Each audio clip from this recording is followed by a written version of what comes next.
जगत गुरु जी, मैं एक चीज समझना चाहूंगी आपसे।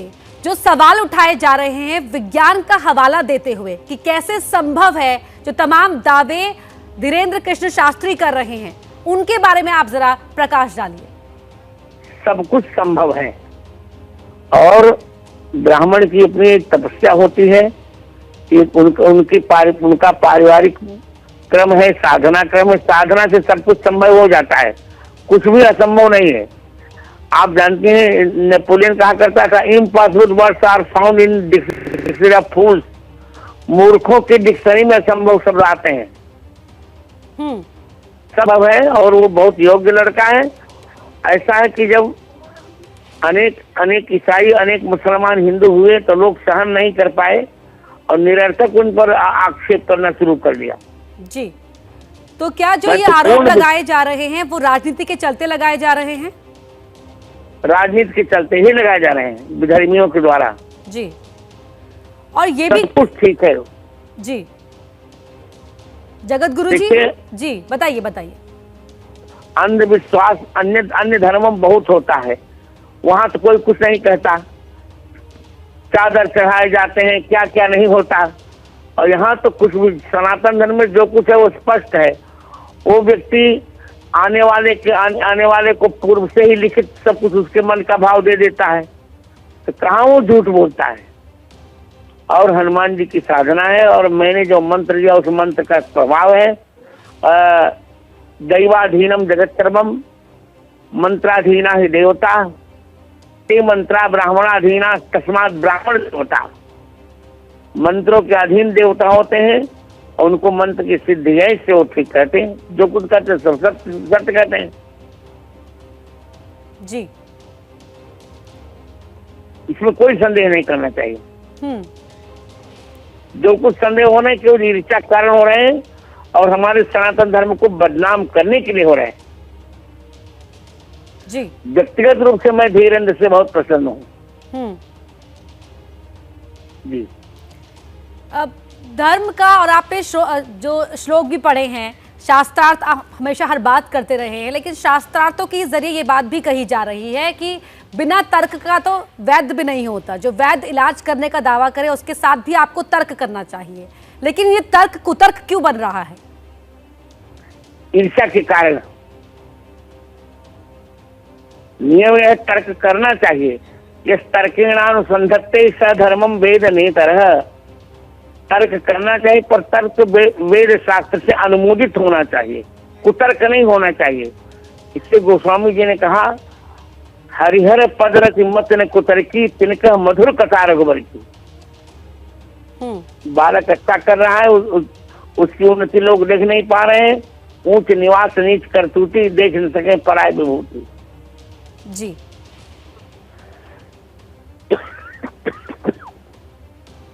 जगत गुरु जी, एक सवाल मेरा ये है कि जब कितने साल आपके सानिध्य में रहे आपके शिष्य, और कैसा रहा उस वक्त उनका समय? क्या उनकी व्यवहार कुशलता थी? क्या खूबियां आपने देखी? मैंने तो बहुत कुछ देखा। कुलीन ब्राह्मण, चरित्रवान, किसी की बेटी बहन पर गलत दृष्टि नहीं डाली उसने, और आचरण ठीक रखा। इन्हीं गुणों के कारण मैंने उनको दीक्षा दी। हमारे यहाँ चरित्र की पूजा होती है बेटी। गुणा पूजा स्थानम गुण सुनत लिंगम न बजा। हम लोग ऐसे लोगों को शिष्य नहीं बनाते, ठोक बजाकर दीक्षा देते हैं। बहुत उसमें सारे गुण हैं, जो अच्छे शिष्य में जितने गुण होने चाहिए सारे गुण उनमें हैं। जी, और यह मैं चाटुकारिता से नहीं कह रहा हूँ, हृदय से कह रहा हूँ। जी, क्या जब वो आपके पास आए तभी आप समझ गए थे कि उनका भविष्य ऐसा रहने वाला है? हाँ, निश्चित समझ गया था। जब वो मेरे पास आए विनम्रता से, उन्होंने कहा कि मैं श्री राम मंत्र की दीक्षा आपसे चाहता हूँ, तभी मैं जान गया था कि बालक बहुत कुछ करेगा और कर रहा है। तो जगत गुरु जी, श्री राम मंत्र की शिक्षा पाने के लिए किस तरह का तप करना पड़ता है, जरा बताएं दर्शकों के लिए। देखिए, श्री राम मंत्र की दीक्षा पाने के लिए 3 बातें होनी चाहिए। सत्य वचन और दीनता परति मातु समान। इतने पे हरि न मिले तुलसी झूठ जमान। सत्य भाषण और गुरुजनों के प्रति आदर और दूसरी बहन बेटियों को माता के समान देखना, ये 3 गुण ऐसे होते हैं जो राम मंत्र की दीक्षा के लिए पर्याप्त होते हैं और पात्रता को सूचित करते रहते हैं। इस बालक में तीनों गुण हैं। जी, एक और सवाल, जो लाइलाज बीमारी को बालाजी की कृपा से ठीक करने का दावा करते हैं शास्त्री जी, तो क्या वो दावे चमत्कार है या कोई सिद्धि है? क्या है उन दावों के पीछे? नहीं, वास्तविकता है। सिद्धि है, वास्तविकता है। राम मंत्र और हनुमान मंत्र के जब से सब कुछ ठीक हो, सब कुछ हो जाता है, सभी सिद्धियां अपने आप आ जाती जी। अब जैसे मान लीजिए अब हमारा तो पक्ष दूसरा है, पर आप सोचिए कि दृष्टि न होने पर भी ऋग्वेद से लेके हनुमान चालीसा पर्यंत मुझको 1.5 लाख पृष्ठ कंठस्थ हैं। ये क्या है? ये जब का प्रभाव है, तब का प्रभाव है हमारे। जी गुरुजी, आप तो इतनी विशेषताएं बता रहे हैं, सिद्धियों की बात कर रहे हैं, लेकिन प्रयागराज के माघ मेले में दंडी सन्यासी आए हैं, वो विरोध कर रहे हैं धीरेन्द्र कृष्ण शास्त्री का। वो तो विरोध करने वालों का स्वभाव होता है। हाथी चले बाजार, कुत्ते भूखे हजार।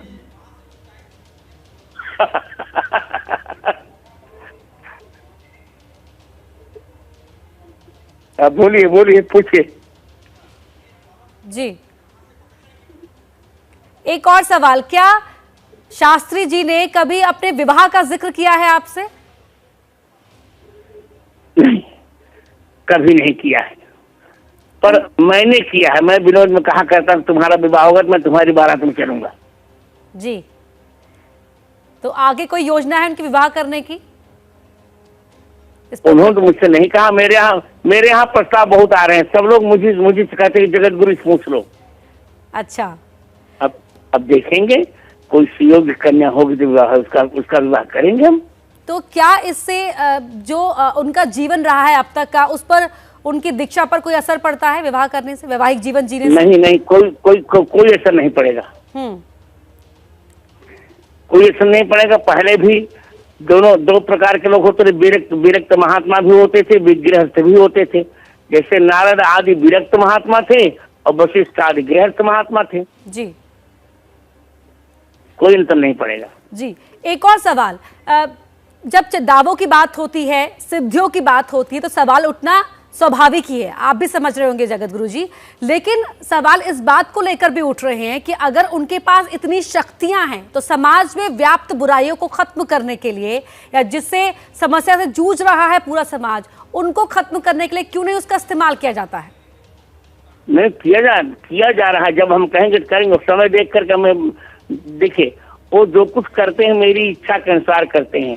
समय देखकर मैं कहूंगा, जैसे अभी मैंने पीओ के भारत में आ जाए, इसके लिए अभी मैंने 1008 कुंडी हनुमान महायज्ञ किया। जब जैसी प्रसिद्ध बनेंगे मैं उनको निर्देश दूंगा, वो करेंगे जी, और उससे लाभ होगा समाज का।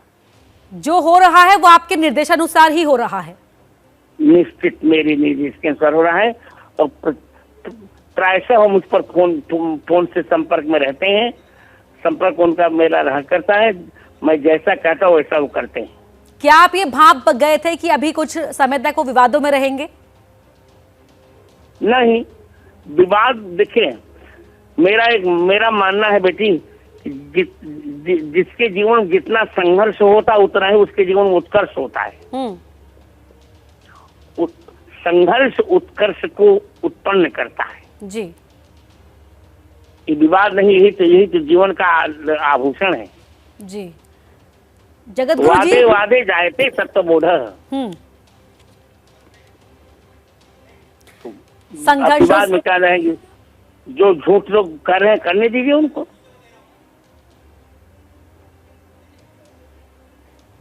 जी, संघर्षपूर्ण तो आपका जीवन भी रहा, संघर्ष करने के बाद, एक लंबे तपस्या के बाद ही एक गुरु का दर्जा हासिल होता है। लेकिन बहुत कम उम्र में जिस तरह की ख्याति मिल रही है धीरेन्द्र कृष्ण शास्त्री को, क्या लगता है कि वही एक बड़ी वजह बन गया है इस पूरे विवाद के पीछे? इसीलिए देख नहीं सके पराय विभूति, दूसरों की उन्नति लोग सहन नहीं कर पाते थे, निरर्थक अपराध करते। देखिए मेरे संघर्ष में इनके संघर्ष थोड़ा अंतर है। मेरा पक्ष था शास्त्रीय और निरंतर मैं शास्त्रीय चिंतन ही करता रहता हूँ जी। तो मेरा और उनका संघर्ष सिद्धियों का जी। तो दोनों का पक्ष ठीक है, दोनों अपने अपने मार्ग पर बिल्कुल ठीक है। जगत गुरु जी, कोई आपत्ति नहीं। एक सवाल खड़ा किया है शंकराचार्य स्वामी अविमुक्तेश्वरानंद ने। उन्होंने कहा है कि अगर इतनी ही दिव्य शक्तियां हासिल हैं तो उत्तराखंड के जोशीमठ में जो दरारें पड़ रही हैं उन दरारों को भरकर दिखाएं। पहले वही दिखा दे। पहली बात तो अभी वो शंकराचार्य है नहीं, उनको ये कहने का अधिकार अभी कोर्ट में निर्णय, अभी कोर्ट उनका निर्णय कोर्ट में लंबित है। वो ही इज नॉट शंकराचार्य। और ज्योतिर्मठ में जो दरारें पड़ने, पहला कर्तव्य तो उन्हीं का है, क्योंकि वही उसके शंकराचार्य के दावादार है। पहले वो कर लें, जब उनसे नहीं हो पाएगा तो हम अपने शिष्य को कहेंगे। क्या ये संभव है? हाँ, सब कुछ संभव है। तो पहले वो कह दे कि मैं नहीं कर रहा हूँ, और मैंने आपको बताया कि वो शंकराचार्य है ही नहीं जी। पूछे बेटे, नहीं संकोच पूछिए, मैं उत्तर देने के तैयार। जब बात होती है ना इस तरह के दावों की, जहां पर धर्म आ जाता है तो तमाम सियासत शुरू हो जाती है, सवाल उठने शुरू हो जाते हैं। एक आखिरी सवाल मेरा आपसे ये है, इन दावों के पीछे विज्ञान की प्रामाणिकता, क्योंकि आप तो बहुत ज्यादा ही पढ़े लिखे हैं, आपको तमाम तरह की विद्याओं में ख्याति हासिल है, महारत हासिल है, तो क्या कहेंगे कि दावों के पीछे का विज्ञान है क्या? कुछ ऐसे प्रकरण होते हैं जहां विज्ञान कुछ नहीं कर पाता। आस्था एक ऐसी वस्तु होती है, वहाँ विज्ञान का हस्तक्षेप नहीं होता, वहाँ केवल मान लेना पड़ता है। जैसे मान लीजिए, एक उदाहरण दे रहा हूँ मैं। एक लोग कहते हैं कश्मीर में एक बाल है, वो मोहम्मद साहब का है। अब मोहम्मद साहब का बाल है, इसमें क्या विज्ञान करे बताइए? 2000 वर्ष के बाल के पीछे उसमें कौन सा विज्ञान वहाँ होगा? वहाँ आस्था ही नहीं प्रमाण होगी। बहुत सी बातें यहाँ होती हैं बेटी, जहाँ विज्ञान कुछ नहीं करता, वो आस्था प्रमाण होती है। धर्म हमारा आस्था प्रमाण सिद्धांत का पोषक होता है जी। हमारी आस्थाएं हैं, और विज्ञान भी इनको जस्टिफाई करता है, सत्य कहता है जी। बहुत धन्यवाद जगत गुरु जी, समय निकालने के लिए हमारे दर्शकों के लिए, और आपने इतनी तमाम बातों पर जो स्पष्टता पेश की है वो दर्शक देख रहे हैं, सुन पा रहे हैं। बहुत धन्यवाद आपका। तो लगातार इस चर्चा को हम आगे बढ़ाएंगे। आपने सुना जगत गुरु रामभद्राचार्य जी महाराज को। इसके अलावा हमारे साथ और मेहमान भी जुड़ेंगे। अखिल भारतीय संत समिति के महासचिव हैं, वो भी हमारे साथ जुड़ चुके हैं। कांग्रेस की तरफ से भी हमारे साथ जुड़ चुके हैं प्रतिनिधि, और साथ ही गुरु मां कंचन जूना अखाड़े से भी हमारे साथ जुड़ चुकी है। इस बातचीत को आगे बढ़ाएंगे। जैसे ही घड़ी का काटा दोपहर 2:30 पे आए, बबीता जी का दिल सास बहू साजिश के लिए मचल जाए। और ये है इनकी बहू, पूरे दिन ऑफिस की टेंशन हो जाए गॉन जब ये करें अपना फेवरेट शो फ्री टाइम पे ऑन। इनकी तरह आप भी देखिए अपना फेवरेट शो अपने टाइम पर, और डाउनलोड कीजिए एबीपी लाइव ऐप अपने स्मार्ट टीवी पर।